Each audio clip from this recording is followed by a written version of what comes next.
সরল মেয়েরা। গ্রামে মনোজ নামের এক কৃষক থাকত। ও খুব গরিব ছিল। ওর বউ আর একটা ছোট্ট মেয়ে ছিল।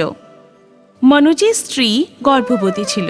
মনোজ ওর স্ত্রীকে বলে, ঠাকুর যেন এইবার মেয়ে না দেয়, একটা ছেলে যেন দেয়, এতে একটা ভরসা তো থাকবে।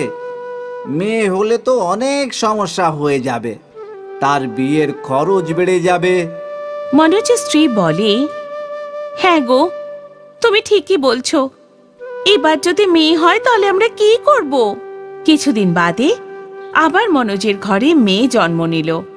মনোজ আর স্ত্রী খুবই দুঃখী হয়ে গেল আর ভীষণ কাঁদতে থাকে। হে ভগবান, এখন আমরা কি করব? দুটো মেয়ের পড়াশোনা, বিয়ের খরচ করব কি করে? মনোজ বলে, ছেলে হলে পরে বড় হয়ে রোজগার করে খাওয়াতো, মেয়েরা তো রোজগার করাটাই ভাগ করে নিয়ে যায়। ওরা দুজনে নিজেদের দুই মেয়েকে একটু ভালোবাসতো না আর বাধ্য হয়েই মানুষ করছিল। দেখতে দেখতে দুই মেয়ে 7 বছরের হয়ে গেল। মনোজ আর ওর স্ত্রী দুজনেই একটু ভুল করলেই খুব মারতো ওদের। আর ছোট বয়স থেকে ওদের দিয়ে বাড়ির কাজ করাতো। দুজন বেচারি বাচ্চারা নিজেদের ছোট্ট ছোট্ট হাত দিয়ে ঘরের সব কাজ করত। কিছুদিন পর মনোজের একটা ছেলে হয়। মনোজ আর তার বউ খুব খুশি হয়। মনোজ আর তার স্ত্রী নিজেদের ছেলেকে ভীষণ ভালোবাসে আর ওকে খুব ভালোভাবে মানুষ করে। মনোজের মেয়ে রিয়া আর টিয়া ওদের ভাইকে ভীষণ ভালোবাসে আর ওকে নিজেদের হাতে খাওয়ায়, পড়ায়।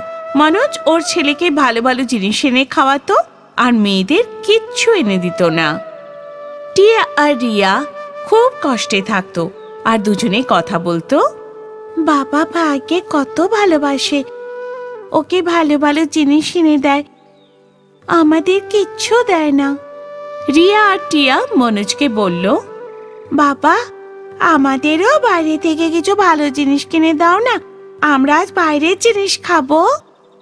মনোজ ওর মেয়েদের ওপর চিৎকার করে আর বলে, আমি তোমাদের দুজনকে কিছু এনে দেবো না, যাও গিয়ে নিজেদের কাজ করো।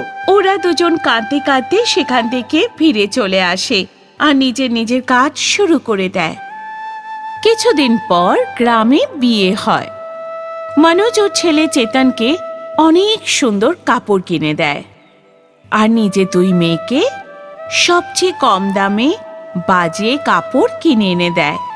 রিয়া টিয়া খুব দুঃখ পায় আর বলে, বাবা, ভাইয়ের জন্য কত সুন্দর কাপড় কিনে এনেছে, আমাদের জন্য এত বাজে জামা নিয়ে এসেছে কেন?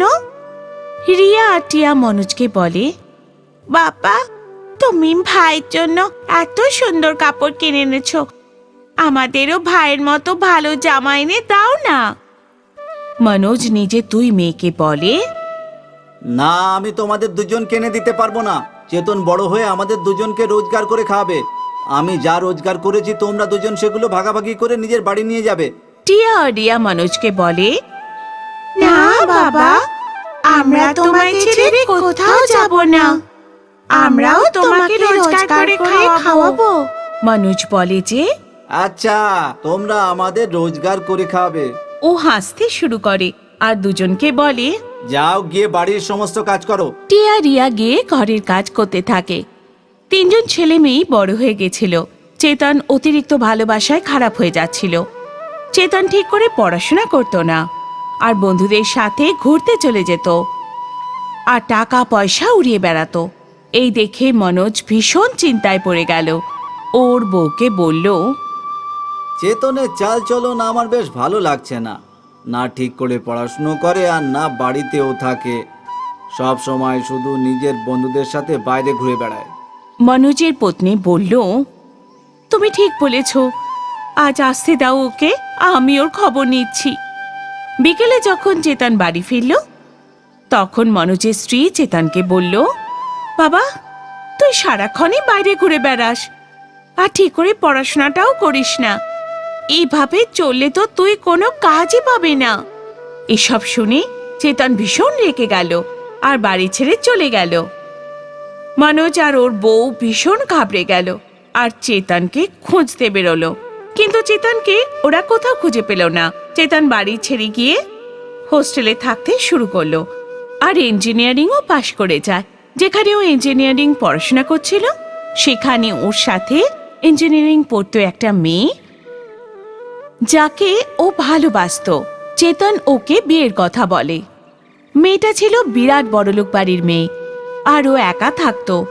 ও চেতনকে বলে, আমার বাবা আমার জন্য ঘর জামাই খুঁজছে, তাহলে তোমাকে আমার বাড়িতেই থাকতে হবে। আর হ্যাঁ, তোমার মা বাবার সাথে দেখা করতেও যেতে পারবে না। চেতন যে বাড়ি ছেড়ে চলে এসেছিল সে ওই মেয়েটার কথা মেনে নিল আর বিয়ে করে নেয়। রিয়া আর টিয়া মনোজের কাছে যায় আর বলে, বাবা, আমরা দুজন চাকরি পেয়েছি, এবার আমরা তোমায় রোজগার করে খাওয়াবো। মনোজ আর ওর স্ত্রী ভীষণ লজ্জায় পড়ে যায় আর ভাবে, যে ছেলেকে আমরা এত ভালোবাসা দিলাম সে আমাদের ছেড়ে চলে গেল। যে মেয়েদের আমরা বোঝা ভাবলাম তারা আজ আমাদের রোজগার করে খাওয়ানোর কথা বলছে। আমরা কতটা ভুল ছিলাম যে ছেলে আর মেয়ের মধ্যে তফাৎ করেছিলাম। মনোজ আর ওর বউ এই বলে কাঁদতে থাকে। রিয়া টিয়া নিজের মা বাবাকে বলে, তোমরা দুজন কেঁদো না, আমরা দুজন তোমাদের খেয়াল রাখবো।